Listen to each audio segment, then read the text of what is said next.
Bon, ben là, on va faire, on est rendu au problème ophtalmique. On va commencer par les cataractes. Il y en a trois problèmes qu'on va voir dans les problèmes ophtalmiques. Les cataractes, le glaucome, puis la dégénérescence maculaire. Alors, ce cours-ci, c'est que sur la cataracte. Un problème que vous allez voir quand même, c'est assez fréquent, la cataracte, là. Plus on vieillit, plus c'est fréquent. Ça, c'est sûr et certain. Donc, il dit 50% des patients qui ont 65 ans et plus souffrent de cataracte. 70% des patients de 75 ans et plus souffrent de cataracte. Donc, vous comprendrez qu'avec le vieillissement de la population, on va en voir de plus en plus. La session prochaine, quand vous allez faire votre cours ambulatoire, il y a une partie de ce cours-là qui se fait habituellement en chirurgie d'un jour. Et puis, la chirurgie de la cataracte, c'est une chirurgie d'un jour. Donc, vous allez probablement en voir là. Sinon, vous avez probablement des grands-parents qui souffrent de cataracte. Vous en avez sûrement déjà entendu parler. Il y a quand même beaucoup de Canadiens qui sont atteints de cette problématique-là, mais dans le monde, c'est la deuxième cause de cécité.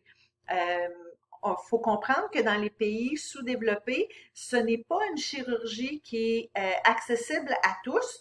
Et si on laisse une cataracte là, plus elle va se détériorer, plus la vision va diminuer, puis éventuellement, les gens qui ont des cataractes très graves ne voient que des ombres. Donc, ils sont considérés aveugles légalement.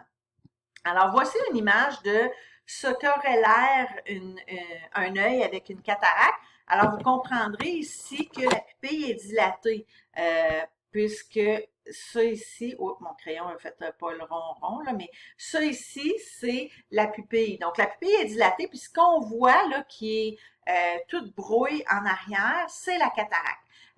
On n'est pas supposé voir du nuage comme ça, on est supposé voir clairement, puis à la limite, on devrait voir là, le fond de l'œil quand on dilate une pupille comme ça. En passant, la dilatation de la pupille, là, c'est fait avec des médicaments.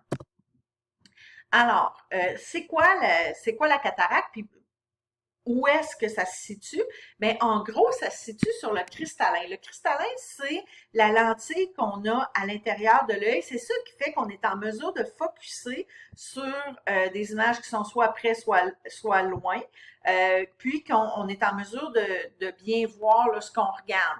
C'est sûr qu'avec l'âge, ce cristallin-là devient de plus en plus opaque.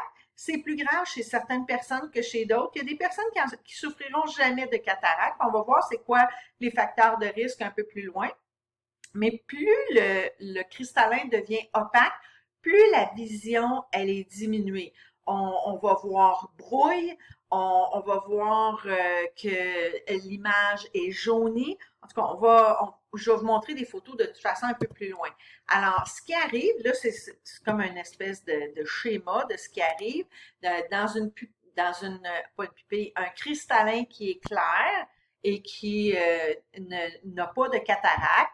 Il est transparent. La lumière est transférée directement au fond de l'œil et l'image est nécessairement claire. Quand on a une cataracte, un cristallin qui est opaque à cause que l'intérieur devient opaque, l'image que l'œil voit, au lieu d'être transférée directement à l'arrière comme dans l'œil normal, il est divisé ou dirigé en plein de petits jets comme ça. Et c'est ce qui fait que la personne qui a des cataractes va avoir une vision qui est brouille versus une vision qui est claire pour quelqu'un qui a un cristallin qui est normal et qui ne contient pas de cataracte. Alors, ici, je vous laisse, j'ai laissé la diapositive qui dit qu'il y a trois parties en cristallin, donc il y a trois sortes de cataractes. Je veux pas que vous vous souveniez de ça par cœur. L'idée, c'est que dans la prochaine diapositive, je vais vous signifier que chaque partie est atteinte de façon différente. Donc, il y a plusieurs facteurs de risque là, dans le développement d'une cataracte. Alors, trois parties au cristallin, le noyau, le cortex, la capsule. Puis là, on va aller voir à la prochaine diapositive, qui est le dessin du fameux cristallin vu de côté. Alors, le noyau, il est ici. Ici, c'est les cataractes qui sont plus en lien avec l'âge, là. Ensuite de ça, il y a la capsule, puis il y a le cortex. Puis chacune de ces parties-là est atteinte de façon différente. Alors, le noyau, je l'ai dit, c'est surtout le vieillissement. C'est vieillissement normal. C'est pas tant normal, mais le noyau vieillit, devient de plus en plus opaque, on développe une cataracte. Bon, ça vient avec l'âge. Tandis que le cortex, la cataracte qui se développe plus au niveau de la... Ah, pas, excusez, là j'ai dit le cortex, j'étais dans le cortex. Ici, le cortex, je m'étais mélangée, là, parce que l'autre, c'est la capsule. Cortex, c'est plus le diabète qui va causer ça. Donc, une personne qui vieillit, qui est atteinte de diabète, a 2 fois plus de risque de développer la cataracte parce que là, à ce moment-là, il peut développer la cataracte et dans le noyau et dans le cortex. Dans tous les cas, là, on enlève tout le cristallin de toute façon. Donc, ça ne change rien. C'est pour ça que je vous dis, je ne veux pas que vous appreniez ça par cœur. Dans la capsule, puis là, si on retourne en arrière, la capsule, c'est vraiment ça ici, ce qui entoure le cristallin, qu'on va quand même enlever là, quand on fait la chirurgie. Là, on parle de cataracte qui peut être plus fréquent chez les jeunes. C'est des cataractes qui peuvent être héréditaires. C'est aussi chez les diabétiques. C'est des cataractes qui peuvent être en lien avec l'utilisation prolongée de corticostéroïdes. Donc, si on pense à nos polyarthrites rhumatoïdes qui sont diagnostiqués dans la vingtaine, qui prennent des corticostéroïdes toute leur vie, ben ils sont plus à risque de développer des cataractes au niveau de la capsule que quelqu'un d'autre qui est en santé puis qui ne prend pas des corticostéroïdes. C'est aussi associé à de l'inflammation puis au trauma, là, bon. Mais je voulais quand même que vous voyez qu'il y a 3 sortes de cataractes, puis que chacun peut être causé par des trucs différents. Donc, imaginez la personne qui a la polyarthrite rhumatoïde, qui est diabétique et qui est rendue à 75 ans, ses chances de ne pas avoir de cataracte sont slim. Slim, même nul. Je ne vais pas dire nul parce que c'est pas sûr et certain qu'ils vont développer des cataractes, mais quand même, vous comprenez ce que je veux dire. Alors, dans les facteurs de risque, si on dit que plus le cristallin vieillit, plus il devient opaque, donc clairement, le vieillissement est un facteur de risque. Est-ce qu'on a le contrôle sur le vieillissement? Ben non. C'est plate, mais c'est ça. On peut avoir un peu de contrôle sur notre apparence, si on se fait injecter du botox et des patentes de même, là, mais on vieillit pareil en dedans. Là. Il n'y a rien à faire pour arrêter ça.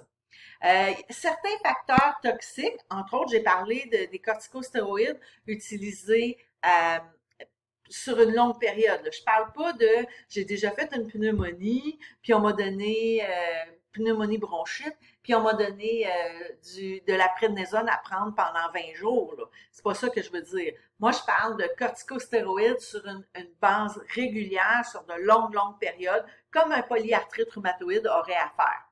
Il y a certains facteurs nutritionnels, entre autres la dénutrition, parce qu'il y a certaines carences en vitamines qui vont devenir un facteur de risque chez la personne âgée pour développer des cataractes, et l'obésité. On n'est pas sûr exactement pourquoi l'obésité est en cause ici.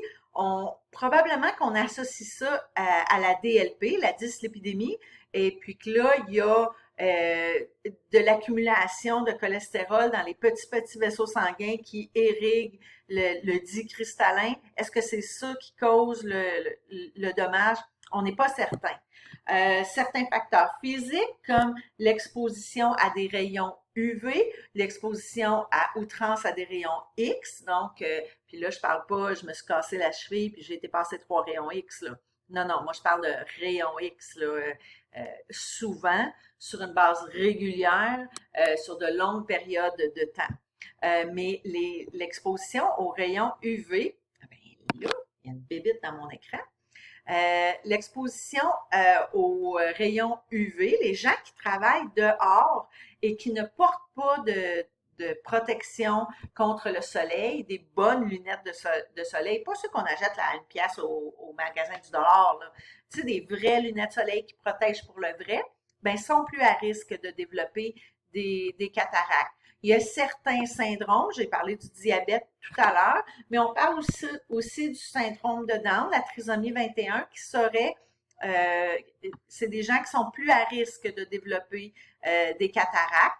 C'est sûr qu'il y a un temps où les patients atteints du syndrome de Down vivaient pas très, très longtemps, donc on le voyait pas tant les cataractes. Maintenant, avec l'évolution des soins aux problèmes cardiaques, parce que c'est des gens qui mouraient souvent de problèmes cardiaques.